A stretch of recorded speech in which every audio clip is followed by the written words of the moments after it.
Hey everyone, this is my introduction to me. My name is Katherine Burnette. I am going into my senior year EGA for my undergrad, but I am doing the accelerated master's program for early childhood education at the same time. I am not teaching my own class yet, but I will be teaching as a student teacher here in Athens in the fall, either in a Barrow or a Clark County school. A quick overview to what I'll be talking about is first, why I want to be a teacher, my field placement experience, and then pros and cons of engaging gifted learners. So why do I want to be a teacher? I've wanted to be an elementary school teacher since the end of high school. I coached swim team for younger children for those 4 years of high school and saw how impressionable and easily influenced the young children are. So I decided that I wanted to work with that age for my career. When coaching, I encourage teamwork and community. I think it's so important for the classroom to feel like home. And so I want to have every student in my class feel as though they're on the same team.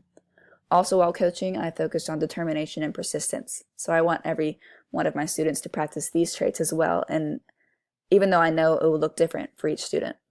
I'm also really excited to celebrate my students and their achievements, just as I celebrated my swimmers and their efforts. So that's a little bit of an insight as to why I want to be a teacher. When I was in my field placement last semester, I often noticed that my gifted students were either bored or frustrated. These students would raise their hands and tell me that they finished their work just 10 minutes into the work period, much earlier than the rest of their peers, because they rarely had a different assignment or additional task assigned for them to complete, which then caused them to often act out because of their boredom and frustration. Another memorable issue that I experienced was the issue of exclusion.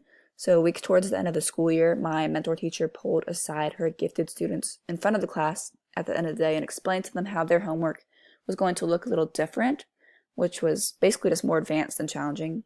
However, I was then responsible for trying to explain to the other students at their desks that they were not receiving the new homework because they didn't necessarily need it. So this caused the students to feel separated from the gifted students, and I would really like to prevent that from happening in my future classroom. Engaging gifted learners in general, my favorite aspect of it is watching my students succeed. I love seeing them grow in their own way, and I love seeing their eyes light up when they accomplish something that challenged them. However, my least favorite aspect of it is that I hate seeing other students feel discriminated against or less loved. So like my example from the previous slide, I don't want any of my students to feel excluded simply because other students are receiving a different kind of attention from their teacher. So that is a quick introduction to why I want to be a teacher, some memories of mine, and how I feel about engaging gifted learners. Thank you for listening.